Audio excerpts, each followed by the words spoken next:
Hi everyone and welcome to Anesthesia Coffee Break. Today we're doing a special live episode with Dr. Simone, and she is an answer examiner and all-round, just great person who's going to talk to us about statistics. Now, look, she's done a lot. So she lived and studied in South Africa, came to Queensland 16 years ago as an overseas trained specialist, had to sit the Fanska Part 2, and now she's working in Caboolture, which is north of Brisbane. She's a supervisor of training, did a lot of Part 1 teaching, and recently became a Part 1 examiner. And we're always very interested in talking to Part 1 examiners. And then outside of work, loves and really enjoys spending time with family, gardening, keeping fit, and playing the guitar in an amateur band. Would have to ask you a bit about that as well, Simone.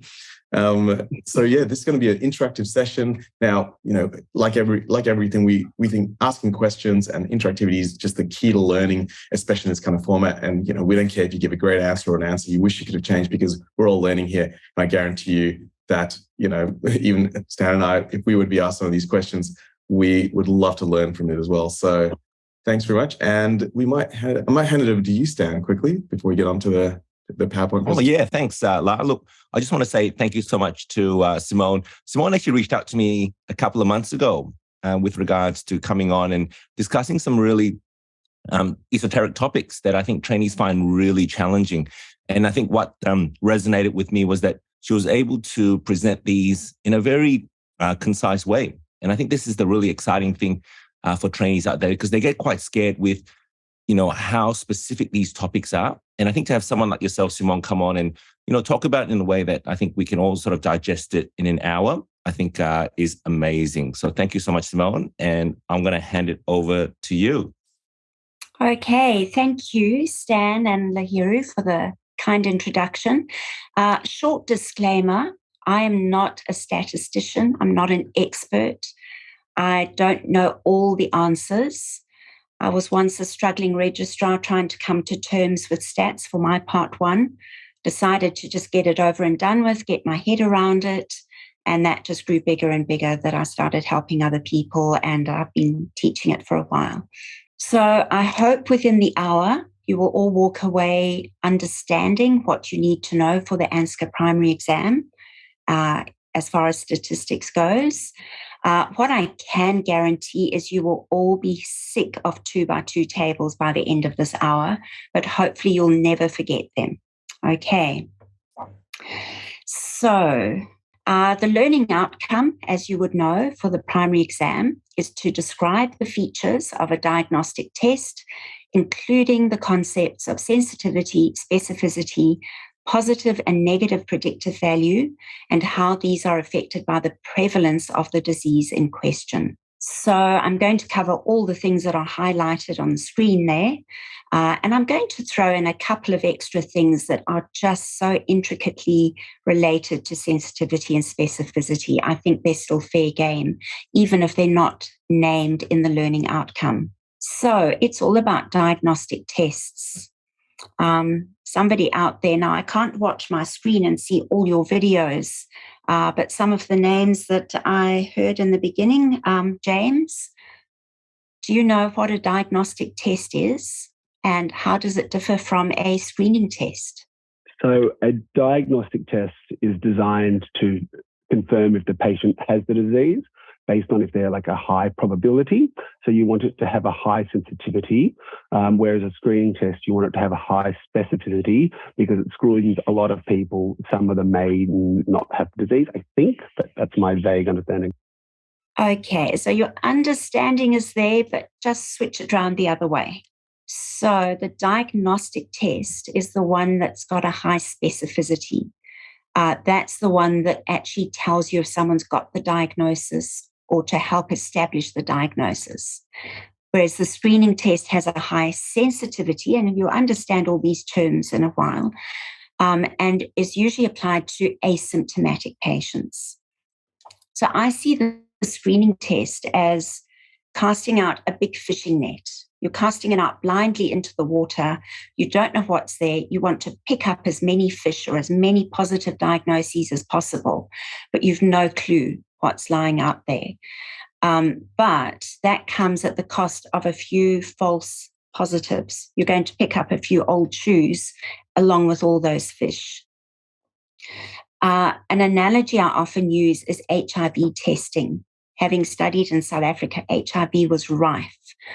So every patient that came in the doors of the hospital was consented for an HIV screening test. So a lot of false positives, but everyone who tested positive was then subjected to a second test, an ELISA test, which was a lot more specific. And if the patient tested positive for the ELISA test as well, you were pretty certain that they were HIV positive. So that is diagnostic tests. The features of a diagnostic test are pretty much named in your learning objective. Sensitivity, specificity, positive and negative predictive value, they're all terms that we use to describe the test and how good or bad it is. I'm going to throw into there accuracy and likelihood ratio. And as we go along, you'll learn what those mean. So it's important to know that diagnostic tests, I've said seldom 100% accurate. I could probably say never 100% accurate. There's no perfect or ideal diagnostic test. New tests are validated against a gold standard, and the ideal test would have a high sensitivity, high specificity, and a high positive predictive value. As I say, there is no such test. It often happens, sensitivity and specificity play off each other. If one is high, the other often tends to be low. So we rarely get a test that has both of those that are high. And I mentioned likelihood ratio. The definition of likelihood ratio is how much more likely a positive test is to be found in someone with the disease as opposed to someone without it. Now, hopefully those words will start to mean something as we go along. So I'm going to divert a little bit. I got this analogy off the net. It's not my own, but I've borrowed it. So imagine 10 men awaiting trial for murder. Only 3 of them actually committed a murder. The other 7 are innocent of any crime.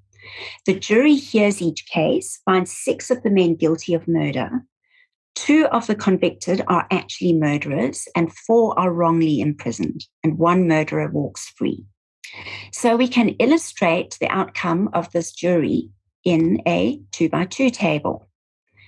Now, I said you will be sick of these by the end of the hour, because I'm going to say to you now, every time you draw a 2x2 table, set it up the same way.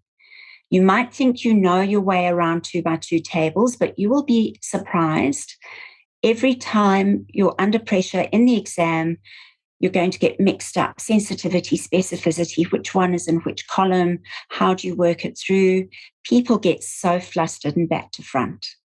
So always put your true status along the top of the table, the true status or the gold standard, the test down the left-hand column.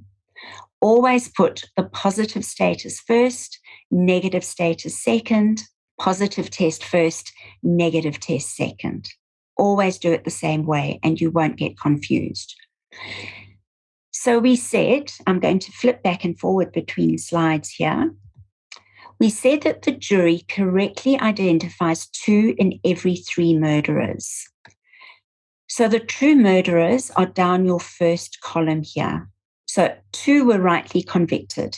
In statistical terms, what do we call that cell? They're actually murderers and they were rightly found to be so. True positive? Absolutely. Those are our true positives. So the murderers that are found to be innocent, it follows, are then false negatives. False negatives. Thank you. And then the actual innocent people, 4 were wrongly convicted. Those are false negatives. False positives. False positives.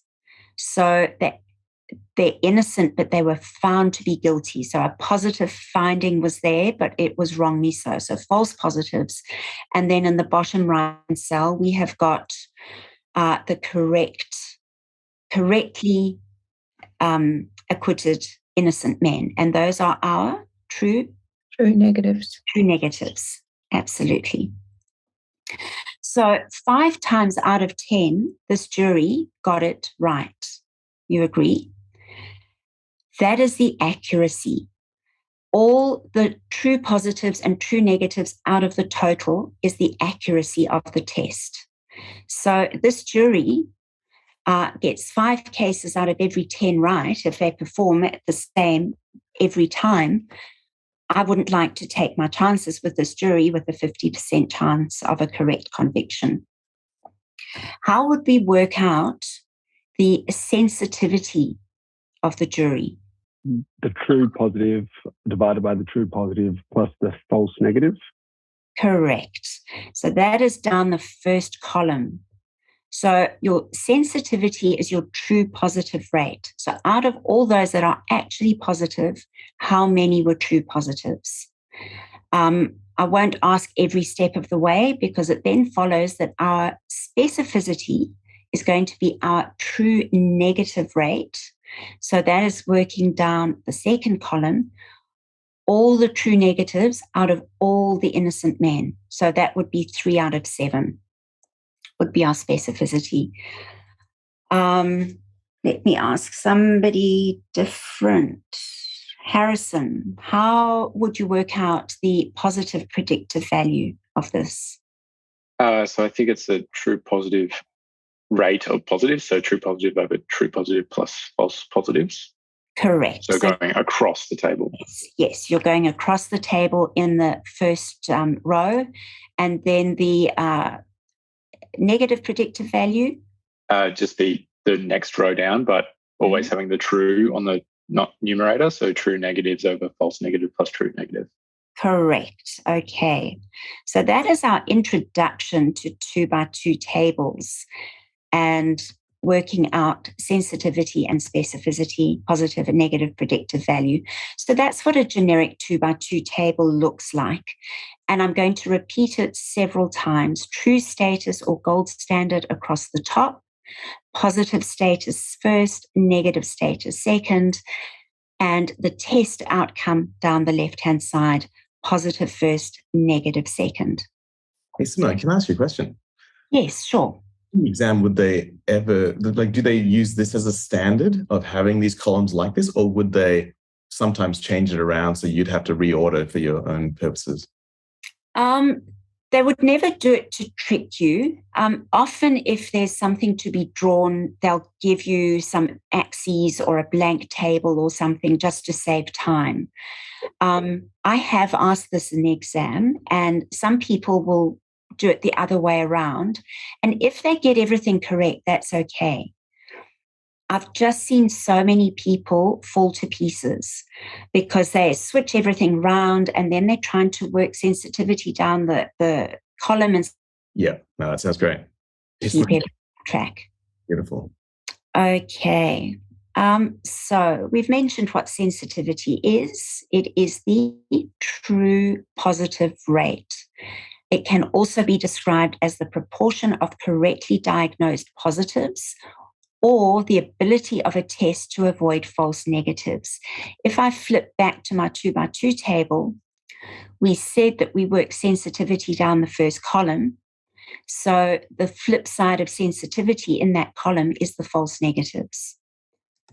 So that is reflected in the definition. So tests with a good sensitivity make good screening tests. Then there are these little mnemonics, spin and snout. You've probably all come across them. I don't find them helpful. They mix me up. If it works for you, well and good. I've added it to my slide just for completion. So snout, SN for sensitivity, the N for negative. So it's saying that if you have a test with a high sensitivity and a negative result, you can be fairly confident of that test and rule out the disease. As opposed to specificity is the true negative rate. And I'll just skip to the little mnemonic at the end, the spin, SP for specificity, the P for a positive test result. If you know the test has a high specificity and you get a positive result, you can be fairly confident that the patient does have the disease. So if it works for you, well and good. I don't find them helpful. As we've said before, diagnostic tests should have a high specificity. Does that make sense to everyone so far? Okay, so we spoke about accuracy. I said accuracy are all the positive results out of the total, all the correct results, can be defined as the degree of closeness or to the measured, or I can't see my whole screen here with the photos, the degree of closeness or calculated quantity compared to the truth or to the gold standard. And precision is reproducibility of results. So I like to use a little target analogy to show the difference between the two. So let's say we're in a shooting range and Stan gets up, and Stan is a perfect shot. So that green dot in the middle is all Stan's shots in the bullseye, perfect accuracy and precision. So every time he's got the same result and he's got it exactly where he wants it to be. And then Lahiru gets up and he has a go. And let's assume Lahiru has a squint in one eye and he doesn't have his glasses on. So his shots are all falling right of center. He's got perfect precision. He's getting them in the same spot every time, but he's got that bias that he's constantly shooting right of center. That's actually pretty accurate. So, yeah. And then I get up and I'm a useless shot. My shots are all over the place. I lack any precision or accuracy. So that is the difference between precision and accuracy. Okay, predictive values. We work them out on the table. So predictive values are a post-test probability, and that's what we deal with in real life. When we have a patient in front of us, we don't know the true status. We don't know what the sensitivity is really, unless we've got previous data to tell us. We've got a patient and we've got a test result. And we want to know, how well can I rely on this test result? If it's positive, can I be certain my patient has the disease? So that's why predictive values are much more clinically relevant. Sensitivity and specificity are theoretical, mathematical concepts, but predictive values are what we work with every day. So a positive predictive value, given a positive test, what is the probability the patient is actually positive for that disease? And negative predictive value, given the actual test, a negative outcome, what is the probability, or what is the proportion of patients who are truly negative? And these tables keep popping up just to remind you how we work them out. So sensitivity and specificity down the columns, positive and negative predictive values across the rows. And positive and negative predictive values differ from sensitivity and specificity in that they take into account the prevalence of the disease in the population. So, what is prevalence? Mercule, are you open for questions? I think prevalence is the disease rate per thousand population. Okay, you don't have to put a number to it. It is a proportion, or how many patients. Can anyone help her out? What if I throw in the word incidence? What's the difference between prevalence and incidence? Prevalence is just the proportion of the population with the disease, whereas the incidence is the proportion of the population who develop the disease per unit time. Yep, great. Thank you, Luke. So prevalence is simply the number of patients in the population at a particular time or in a short time period who have the disease, as opposed to incidence, as Luke says, of new cases that pop up over a period of time. So as I've said, predictive values are the ones that are clinically relevant because that's what we're dealing with given a test result, and because they actually take into account the prevalence of the disease. And you all know the famous SAQ question, and we will look at that later on. Okay, diverting a little bit. assume I've got a granny. She phones me up as the doctor in the household and she says, oh, I went to my GP because I was waking up at night, going to the toilet. I'm constantly thirsty. She tested my urine for glucose and told me it was negative. But what does that mean? She wants to know from me, do I have diabetes or do I not? So if this was your granny, what would you tell her? Is this how we diagnose diabetes? Is this the gold standard for diagnosing diabetes? So no. No, it's not.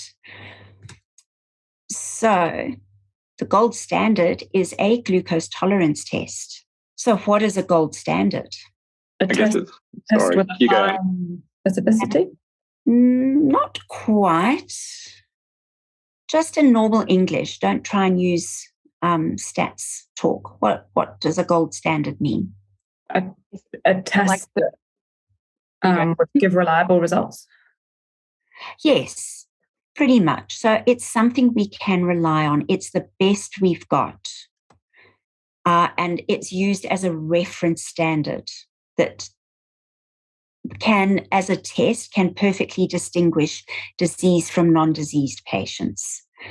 As I said, in reality, there is no perfect test, so it will be the closest we've got to a perfect test, something that's been tried and tested and we know we can rely on.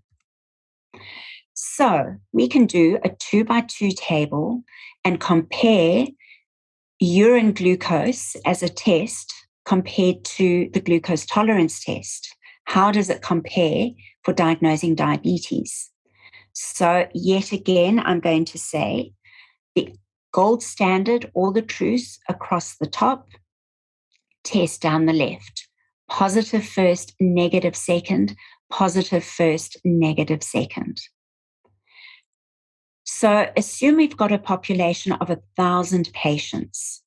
27 of these patients are actually positive according to our gold standard test, which we will take as the truth. That leaves 973 patients who are not diabetic. So the vast majority of them are not diabetic. So we could say that the incidence of diabetes in this population of 1,000 patients is fairly low. So according to the urine test for glucose, glucose is present in 13 patients. 6 of those are the actual diabetics, and there are 7 false positives. The urine test is negative in the majority, in 987 patients. 21 of those in patients that are actually diabetic. So those are your false negatives, and 966 true negatives. So you can see already, because the majority of our population are not diabetic, it's a huge number. If our test is anywhere near decent, we would expect the majority of the urine tests to be negative. So there's going to be a lot of overlap in this bottom cell in our table, just by the numbers and the maths. So just keep that in the back of your head. So I can only see a few people on my screen, so I'm going to pick on you. Luke, work out for me, not the actual number, but how would you work out the sensitivity of this test on this table? It'd be the true positives divided by the true positives and the false negatives. Absolutely. So it would be 6 divided by 27. Do you agree? Good. James, how would you work out the specificity on this table? Again, the true negatives divided by the true negative plus false positive, so 966 divided by 973. Correct. Hannah, what about positive predictive value? That would be, I think, the true positive over true positive and false positive. Correct. So that would be 6 over 13. And I don't see anyone else on my view. Harrison has been very quiet for a few minutes. Negative predictive value. Yeah, so the bottom row, so 966 over 987. Correct. So I've conveniently done all the maths for you here. And I've added a few things as well. You'll find statisticians love to play with numbers, and they will work all sorts of things out from a 2x2 table. So I've just touched on a couple. So you've given me the 4 features that we were working with. The accuracy, we said, was the closest to the truth. So all the true values divided by the total. So all our true positives, true negatives divided by 1,000.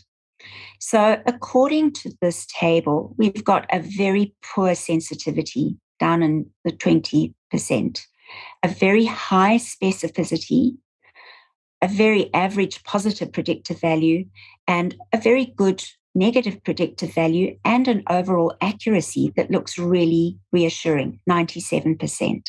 As I said, because there were so many negative patients and so many negative tests, any calculation that involves this bottom right-hand cell, all the true negatives, is going to give you a good number.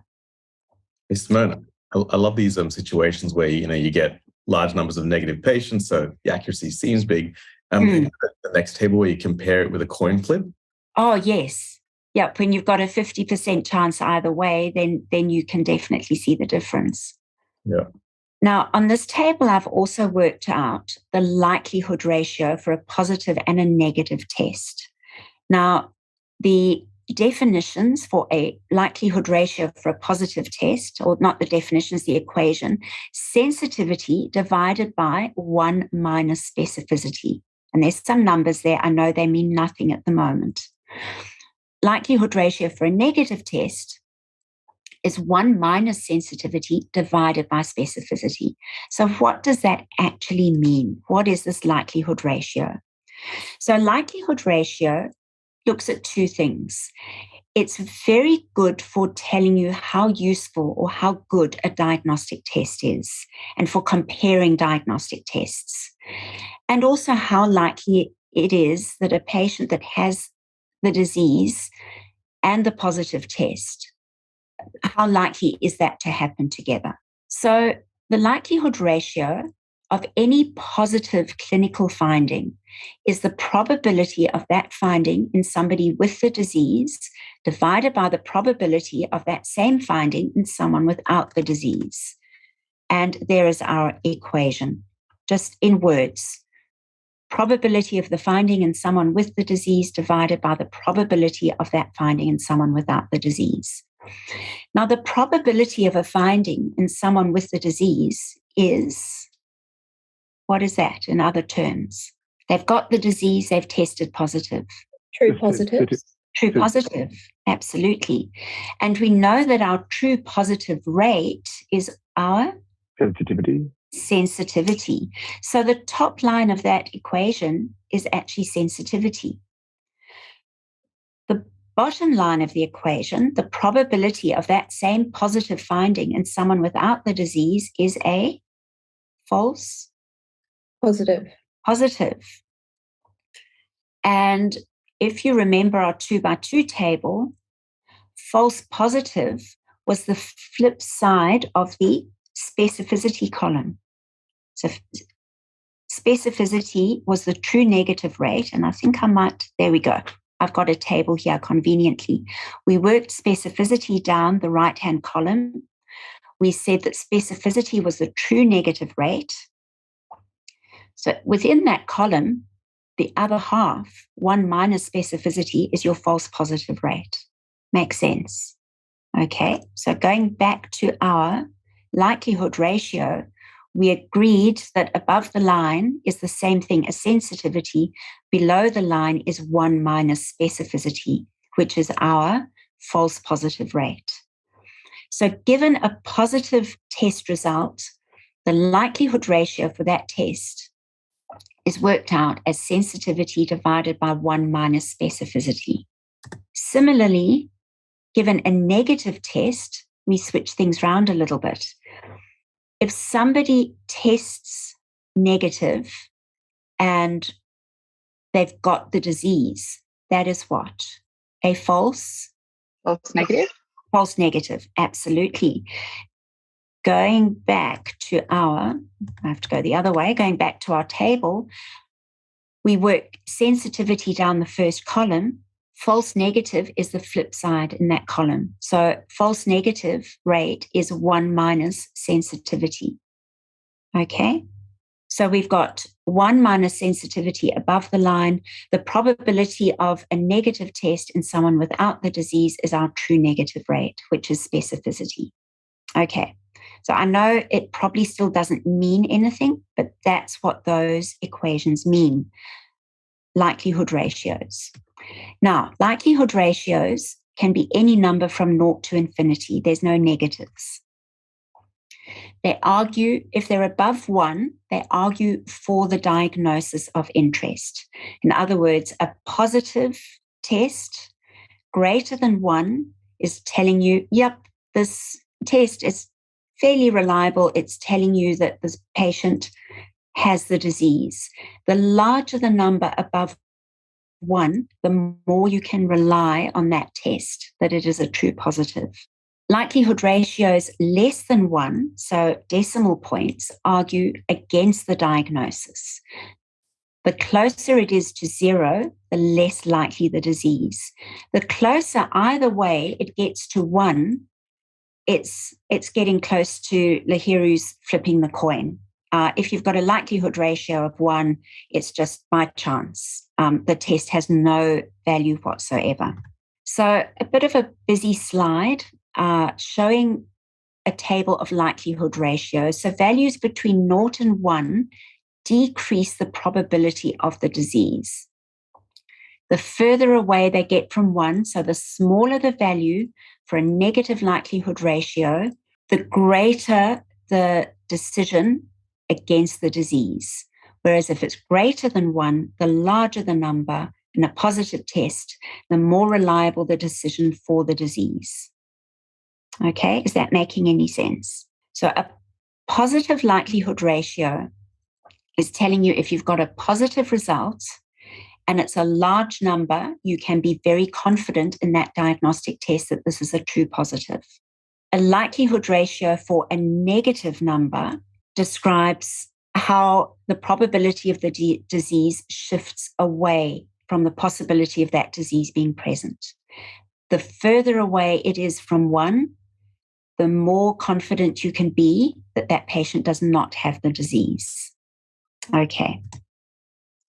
So remember, I worked out likelihood ratios for Granny's glucose test. And we got 32 for a positive test, which is quite high, and 0.78 for a negative test, which is fairly close to 1, which is not that convincing for a negative test.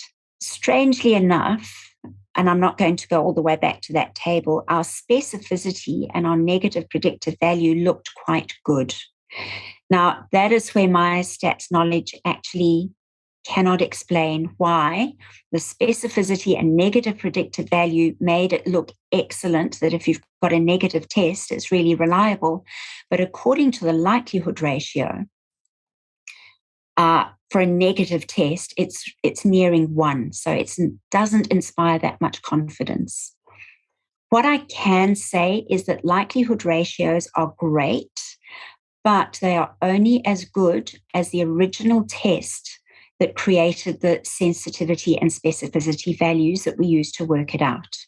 And the use of likelihood ratios is where you're comparing diagnostic tests and you've got a number of ratios and you can say, okay, well, the likelihood ratio for a negative test for this one is so much and this one is further away from 1, therefore I trust this test better. So they're great for comparing tests rather than isolated numbers. Simone, I might just sort of chime in here with likelihood ratios.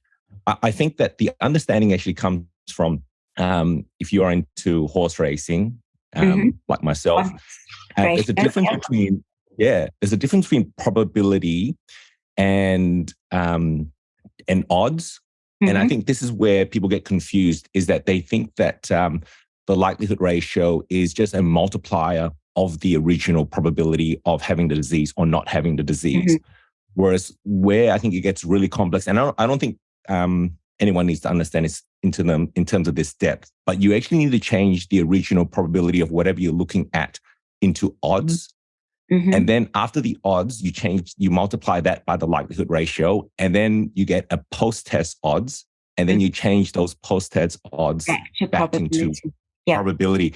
And that's where the maths really gets confusing. And that's why you get different numbers all the time. And that's why you get that, that Bayes nomogram. So it's not a direct multiplier. But I think this is where a lot of the confusion sort of comes in. And, you've got a question like, do you have a magical number where likelihood ratio says that it's a useful test? I think they often say above 10, but, on the nomogram. But I think that can also change, as you said, just depending on what the original numbers are. Yeah. But no, but I think, what you've explained is really useful for everyone out there, is that you don't need to go into the step. I think what Simone presents is really great. And I think if you know that, I think you're on your way there already. Thanks, Simone. Yeah, I used to do the calculation from the odds or probability to odds and back again, but it just takes a long time to get your head around, and you would never, ever be expected to do that in the exam. What I'm trying to get across is just the concept of this likelihood ratio and how closely it is related to sensitivity and specificity. And before we finish today, it will pop up once again, and hopefully everything will fall into place. I've just said clinicians can use them to compare between different diagnostic strategies and refine their clinical judgment. Okay, changing tack again to yet another 2x2 table, and I'm going to say it again. I promised you'd be sick of it. Actual, reality, or gold standard across the top, test down the side, positive first, negative second. Now, this was an actual study that was done and published in the 90s in Resuscitation Journal.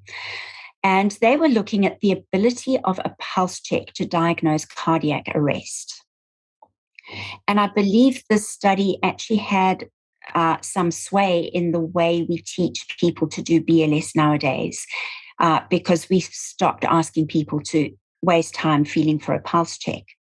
So how they actually did it was in cardiac theatre, where patients were put onto bypass. While they're on bypass, there's no pulse that can be palpated. And a number of students, some of them were trained paramedics, some had just done a basic BLS course. They were blinded to whether the patient was on bypass or on their own pulsatile circulation. And that's how they tested if people could correctly identify the presence of a carotid pulse. So they looked at a total of 206 patients. Of those, 147 had a pulse, 59 were on bypass and had no pulse.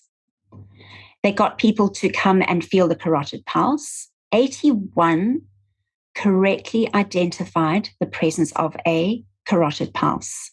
So we all know, I won't make you say it, that is our true positive rate. 6 people thought they could feel a pulse when the pulse was absent. So there are false positives. This is also known as a type 1 or an alpha error in stats. Now, that is quite a dangerous error to make, because in an arrest situation, if the patient has arrested, you think you feel a pulse, you're not going to do CPR. That patient's going to die, because we know that time is crucial in cardiac arrest. As opposed to the false negative error, so this group, 66 cases, there was a pulse and the rescuers could not feel the pulse. So that is a false negative, a type 2 or a beta error. And any error is not great, but what's the worst that can happen? In an arrest situation, you're going to start CPR, you may fracture a rib unnecessarily, or the patient might just sit up and swipe you and say, "Ow, what are you doing to me?" But it is not as bad as our type 1 error where we withhold CPR. So when you're reading papers, because we've said there's no perfect test, there's no perfect anything. any study accepts some error, and standard 5% or 0.05 alpha or type 1 error is acceptable, as opposed to a 20% or 0.2 beta error is thought to be acceptable in most well-powered studies. So there's a much more stringent limit put on the alpha error. That's the one we want to avoid. Okay, again, we can work out down the first column our sensitivity, down the second column our specificity, and I've done it for you below the table. And in this case, the sensitivity was 55%, specificity 90%, and the overall accuracy, so the number of correct instances out of the total study population, came to only 65%. So that's not a great accuracy, and that is why they changed BLS teaching, not to waste time feeling for a pulse, because it is so inaccurate. Now we can work out, again, positive and negative predictive values. We can also work out, if you wanted to play around and you were really bored, a false positive rate, which is your alpha error, which was B over B plus D in our table. And that is 1 minus specificity. Or you can work out your false negative rate, which was C over A plus C on our table. And that is 1 minus sensitivity. And having those, we can also work out our positive and negative likelihood ratio. And there it spits out some numbers at us. So how are we doing for time? We've still got a bit of time.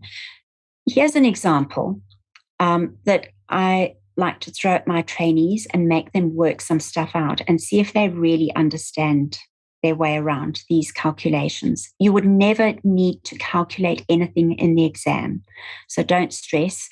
This is just to test your understanding. So imagine a 45-year-old woman tests positive for mammography. She wants to know, I've got a positive test, what are the chances I actually have breast cancer? And we're told that in her age group, the overall risk of breast cancer is 0.1% or 1 in 1,000. And assume that based on previous studies, someone tells us that mammography is 80% sensitive and 95% specific for diagnosing breast cancer. Her question is, what is the probability that I actually have breast cancer? So we're going to work through this together. What is she actually asking us? Given a positive test result, what is the probability she actually has the disease? What feature are we looking for? Taylor. So I guess she wants to know if she's a true positive, right? Okay. So the true positive rate out of all those that test positive would give us what? So true positive is is obviously the people who have the condition and who test positive. So if we said the sensitivity was 80%, so that's your true positive divided by your true positive plus your false negative. Okay. But in this case, we're given a sensitivity. Sometimes we're not. Imagine you don't know the sensitivity of the test. You've applied a test, it's come out positive, and she wants to know, what are the chances I've got the test? So a number of people might test positive on mammogram. How many of those, what proportion of those are going to be true positives? Yeah. What feature do we call that? Is that the accuracy? No? No. I'm not sure, sorry. So we're working out across the row. The first the positive predictive value. Positive predictive of course. value. Okay. So we are looking for the positive predictive value of this test. That is what she wants to know. I've got a positive test. What are the chances that I've got breast cancer? So we're going to work this out by constructing our own 2x2 table. As I've said all morning, the true status across the top, positive first, negative second, the test down the left-hand side, positive test first, negative second. And what are we given? We know that sensitivity, which we work down the first column, is 80%. We know that specificity, which we work down the second column, is 95%. And we're also told that for every 1,000 patients in her age group, in her population, one will be positive. How do we know that? Because it said that the prevalence of the disease in her age group is 0.1%. So 1 in 1,000. So if we've got a population of 1,000 women or men having mammograms, one is going to test positive, just by chance, according to the prevalence in that population. Okay. So that's all the information we're given. Having worked this out, I can tell you the calculations go a lot easier if you just add 2 zeros to all of those. So if we're looking at a population of 100,000 people, we expect 100 will actually have breast cancer. So I might have worded it incorrectly before. That 1 in 1,000 or 100 in 100,000 are all the cases that actually have breast cancer, not just the positive tests. They actually have breast cancer. So if we know in our population 100 people have breast cancer, the sensitivity or the true positive rate is 80%.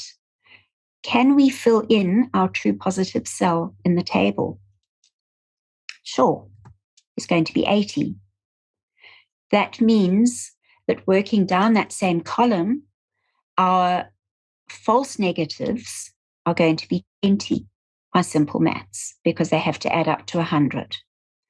Now, if we subtract 100 from 100,000, we know that the second column has to add up to 99,900. And we also know that the specificity or the true negative rate is 95%. So without actually doing the calculation, unless you have a calculator there, how are we going to work out cell D? James. So cell D would be 99,900 times 95%, or times 0.95 if you have a calculator, which would be 9,405. Absolutely. You've got a calculator or a very... I do. I definitely cannot calculate that. And then just subtracting from the total in that column, we know that cell A will be 4,995. So we now have the information to fill out the totals across the rows. And I've calculated that for you. Now, our question was, what is the positive predictive value of mammography in this age group? So how are we going to work that out? We're going to do 80 divided by 5,075. Absolutely. So we're going to work it out across the first row. And that's what we come out with. So our positive predictive value is 0.01 something something. I can't see the end of my screen because I can see all your faces instead. And that's about 1.6%. So here this woman has got a positive test. She's terrified, but she's only got a 1.6% chance of actually having breast cancer. So the 80% and 95% sensitivity and specificity make it sound like a very accurate test. But the actual likelihood of someone in that population having breast cancer with a positive test is really low. That's got a lot to do with the low prevalence of the disease in the population. And it just shows us that sensitivity and specificity are great mathematical models, but they can be very misleading. What we have to work with and what counts is a patient and a test result. And what matters to us are the predictive values of that test. So there is this Bayes theorem, which is an equation that gives the probability of a disease given a positive test. Again, that is just a positive predictive value. Positive test, what is the probability they actually have the disease? Now, you do not need to memorize the equation. You do not need to know Bayes' theorem. What you need to take away from this is that such a theorem exists. There is an equation attached to positive predictive value. And what we can tell from that equation, just by simple algebra, although it's a bit of a complex equation, is that prevalence does not affect sensitivity, but a low prevalence will result in a low positive predictive value. Okay, so I'm going to skip the next slide because we are getting close to the end of our time. Many of you will have seen the old SAQ question on stats. A new clinical test called the intubation score has reported a 90% sensitivity and 70% specificity when used to predict difficult intubation. Describe how the accuracy, predictive value, and clinical utility of the test can be evaluated, and how will the incidence of difficult intubation affect the test? Now, when that first came up, I think 27% of candidates passed. Having discussed sensitivity and specificity for the last hour, does this question make sense to all you guys? Do you think you could fashion a sensible answer in 8 minutes to this question? I see some nodding heads. That is good. It is a challenge to fit that all into 8 minutes, but you certainly have the knowledge and understanding to do that now. I would start with an opening statement and maybe say that I know the incidence of difficult tracheal intubation is low. You might not know numbers to quote, but a true difficult intubation is actually uncommon. The examiner's report asked for a definition of terms. We have done this ad nauseum this morning: sensitivity, specificity, positive and negative predictive value. I'm not going to repeat all the definitions because you know them now. Simone, just with those definitions, would it be worthwhile even just to put up the table with the definitions as stated on the table rather than in word form? What I would do, I know time is of the essence. I would certainly draw a 2x2 table, as I've got on my screen now. I think it's acceptable to use TP, FN, FP for your true positive, false negative, and so on. And then with that table, you could use the definitions and say sensitivity is your true positives over true positives plus false negatives, and probably just qualify that with a word definition, such as equals true positive rate. Same thing from the table, I would write the equation for specificity with a word definition, just saying true negative rate. Positive predictive value, probably a bit of a longer sentence. Given a positive test, what is the probability of disease? Given a negative test, this is the probability of disease. So I would qualify my equations with words just to show that understanding. Hey, Simone, just with that last question. Sure. I think that there was actually a misprint on that last question, because it's actually been corrected in future repeats. So in the last question, they've got incidence there, but in actual fact, it actually should be prevalence, shouldn't it? Yes, it did say incidence, and incidence and prevalence are often used interchangeably. And although, but they're not, but they're not meant to be. As you said from your previous definitions, prevalence was in a set period of time, whereas incidence is the new rate that occurs per unit time. Yeah, exactly. So I think that's where I think some trainings were getting confused. Yeah, the learning objective does specifically state prevalence, so that could be confusing. The answer works the same way, but it is certainly confusing.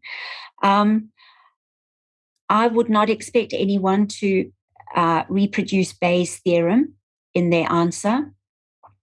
You might get an extra mark for mentioning Bayes' theorem, and saying that there is this equation related to positive predictive value, what you would need to say, you would need to define prevalence, the proportion of patients with an outcome at a particular point of time, and mention, whether you relate it to Bayes' theorem or not, that a low prevalence results in a low positive predictive value, and prevalence does not alter sensitivity. So that is the crux of this question, actually. And then summarize it somehow. Sensitivity and specificity are not very useful in assessing accuracy. They don't take prevalence into account. And predictive scores are unhelpful in predicting uncommon events in individual patients, thus limiting their clinical utility. I've added an extra thing because I happen to know off the top of my head that combining multiple predictive tests increases specificity but decreases sensitivity. That's not essential to passing that question. The crux of it is being able to define all the terms using a 2x2 table and that relationship between prevalence and low positive predictive value. Okay, I know the hour is up. I quickly want to throw this past you. Receiver operator characteristic. These are excellent ways of comparing diagnostic tests. And you're probably thinking, what is she talking about? This is not in our learning objective. You will see how it's related to your learning objective because they illustrate the balance between sensitivity and specificity. Stan, am I okay to take another 5 minutes? Yes, absolutely. We're all ears. Okay, great. So what a receiver operator characteristic is, it's a plot on a graph of sensitivity versus 1 minus specificity. Now, it says on my graph 100 minus specificity. It just depends if you're looking at percentages or proportions of 1. Why do we plot it against 1 minus specificity instead of simply sensitivity versus specificity? And it's just because expressing it in this way, mathematically, it conveniently gives us a visual representation of the strength of the diagnostic test. Now, the sensitivity and specificity of a test depend on more than just the quality of the test. They depend on where we decide to put a cut point and say, well, below this value is abnormal, above that value is normal. So if we look at this graph and assume that the blue curve is the normal population, the pink curve is the diseased population, there's going to be an overlap. Most things in nature fall into a normal or a Gaussian distribution, and there will be outliers. So you can see that some of the outliers from the normal population overlap with the outliers from the diseased population. So if we took a cut point just above 5 there, and we said everything below that point is normal, everything above is abnormal, you can see that there are outliers from the diseased that fall below our cut point that would test negative, but they would be false negatives. There are outliers from our normal population that fall above the cut point that will test positive, but they are false positives. So we want to choose a cut point that is going to limit the number of false positives and false negatives to make the test as accurate as possible in distinguishing disease from not having disease. So we'll look at a different example. This one is actually looking at values of thyroxine in patients with hypothyroidism. Once again, blue curve is normal population, pink curve is hypothyroid patients. And we can simply just plot or copy data from our curve. So we can look at anything below 5. How many hypothyroid patients are there? How many euthyroid patients are there? We can take another slice between a T4 value of 5 to 7. How many hypothyroid, euthyroid, and so on. Okay, so no brainer. I'm simply just plotting points on a curve. So if we decide that a T4 value of 5 is our cut point for hypothyroidism, theoretically. So anything below 5 is going to be hypothyroid, anything above is going to be a normal population. We can again just plot how many of the hypothyroid population fall below 5, how many of the euthyroid population, how many of each fall above 5. And you can see we have a 2x2 table, familiar. Again, I've got my actual status on the top, my test status down the side. And we can work out in the table on the right, for the cut point of 5, we can work out sensitivity and specificity. I can go back and repeat that exercise for a cut point of 7 and a cut point of 9. Can you see that as the sensitivity gets bigger, the specificity gets lower? There's often that trade-off between the two. Now, if I change my second column to 1 minus specificity, I've got a different table, a different 2x2 table. I can plot those points on a graph for a cut point of 5, for a cut point of 7, a cut point of 9, and there's an infinite number of possible cut points between those values that will create a receiver-operator curve, plotting our sensitivity over our 1 minus specificity, our true positive rate against our false positive rate. That is how a receiver-operator curve is derived. Now, what does it mean? If we're given a number of curves, so if I show you that and say those are curves made of cut points from different diagnostic tests, which of those at a glance, if you know, you may not know, which of those curves do you think is the best diagnostic test? You very kindly got them labelled for the yellow curve. Oh, I have. Sorry, that's off my screen. I couldn't see it. Yeah. So the yellow curve is the good one. So I said there's no perfect diagnostic test. If there was, it would have a sensitivity of 100% and a specificity of 100%. Because this axis is 1 minus specificity, 100% specificity would be at the 0. So 100% sensitivity and specificity would be at the top left-hand corner of your graph. So the curve that closest approximates to that is the one that is closest to your ideal perfect test, which doesn't exist. The straight line is chance. There's no diagnostic value there at all. By pure chance, it's likely to fall on that line. Anything below the line means that that diagnostic test is worse than chance alone. So it is an easy way. A picture paints 1,000 words. You can look at a picture and say, I would like to use that yellow test in my clinical practice because that is the best diagnostic test of those 3 that have been compared.